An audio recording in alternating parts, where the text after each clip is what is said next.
Todos nós somos influenciados. Às vezes a gente pensa que só o jovem, ou só a criança, ou o adolescente que é influenciado. Não, todos nós, até os adultos, somos influenciados pelas pessoas que estão em volta da gente. Deus nos criou assim. Nós somos pessoas sociáveis, a gente precisa dessa convivência. Por isso que Deus fez duas instituições. A família, para que pudesse ter uma boa influência para a gente. E depois a igreja, para que a gente possa cercar de pessoas boas, que têm o mesmo objetivo, que falam a mesma coisa, que creem na mesma fé, que creem no mesmo Deus. Mas para isso a gente precisa também ser uma boa influência para as pessoas que estão em nossa volta. Esse é o nosso dever como cristão. Na história da Reforma, os príncipes deram um grande exemplo de como a influência dos amigos foi muito positiva. Os príncipes da Alemanha se reuniram todos com a mesma causa. Todos eles queriam seguir a Bíblia como regra de fé, e não o que a igreja de Roma dizia, e não todos aqueles erros que a igreja dizia sobre perdão dos pecados que tinham que ser pagos, sobre a idolatria, sobre a ostentação e o gasto com tantas coisas desnecessárias, mas principalmente sobre a idolatria aos ídolos e o perdão dos pecados que criam que vem somente de Deus. Só Jesus pode dar o nosso perdão, pode dar o perdão dos nossos pecados. E assim, eles proclamaram essa fé. Mas logo o rei Carlos V queria extinguir essa heresia, que eles diziam que era uma heresia. Então ele fez uma reunião e pediu para que viessem todos os príncipes diante dele. E os príncipes vieram, caminharam de longe, e chegando lá eles tiveram a coragem de ir contra o que a igreja mandava. A igreja católica naquele tempo obrigava as pessoas a fazer aquelas coisas que não eram de acordo com a fé deles, como as indulgências, o perdão dos pecados através de pagamentos e a adoração de ídolos. Então, eles declararam publicamente que eles preferiam seguir a Deus, a liberdade de consciência e seguir a Bíblia, somente a Bíblia, como regra de fé. Protestamos por meio dessas palavras, que para nós e para nosso povo nem consentimos nem aceitamos de maneira nenhuma o decreto proposto a tudo aquilo que é contrário a Deus e a sua santa palavra, ao direito da nossa consciência e à salvação da nossa alma. Por esse motivo, rejeitamos o jugo que nos é imposto. Ao mesmo tempo, esperamos que Sua Majestade Imperial se comporte em relação a nós como um príncipe cristão que ama a Deus e acima de todas as coisas. E nos declaramos prontos para oferecer a Ele, bem como a vocês, graciosos nobres, todo o afeto e toda a obediência que correspondem ao nosso justo e legítimo dever. O rei Carlos V mandou um seu signatário para que conseguisse convencer eles do contrário. Mas eles não se convenceram disso.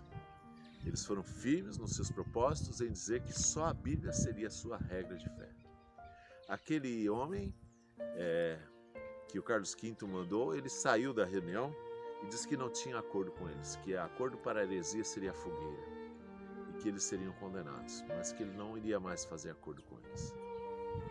Mas aqueles príncipes continuaram no seu objetivo, defendendo a fé em Deus, defendendo a livre consciência para adorar a Deus.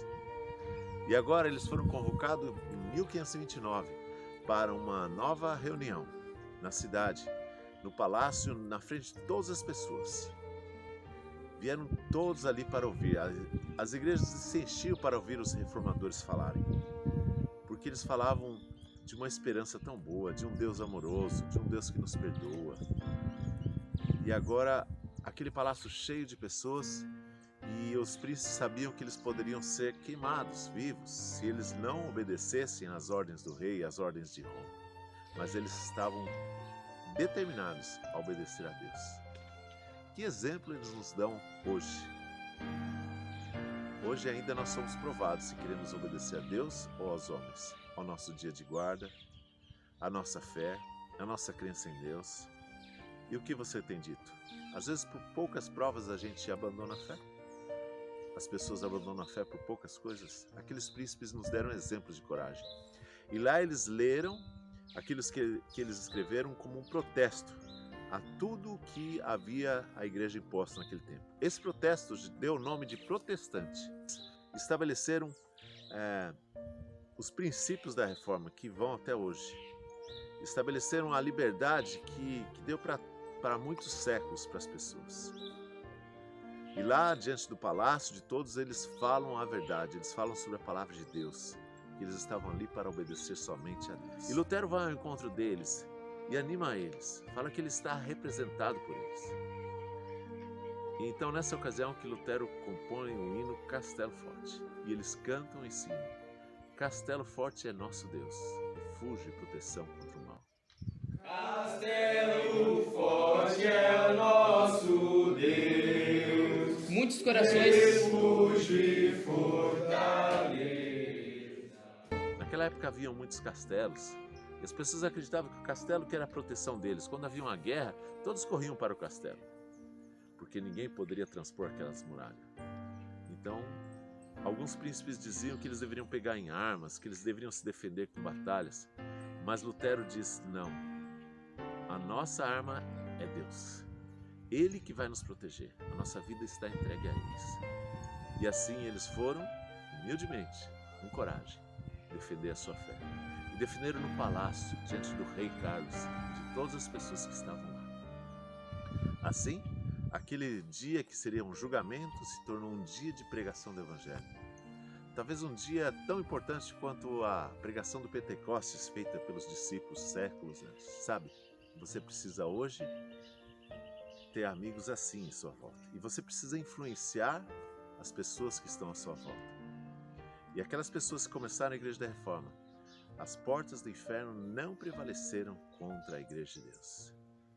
A verdade de Deus foi triunfante. Que você possa ser uma influência para as pessoas que estão em sua volta. Uma influência positiva.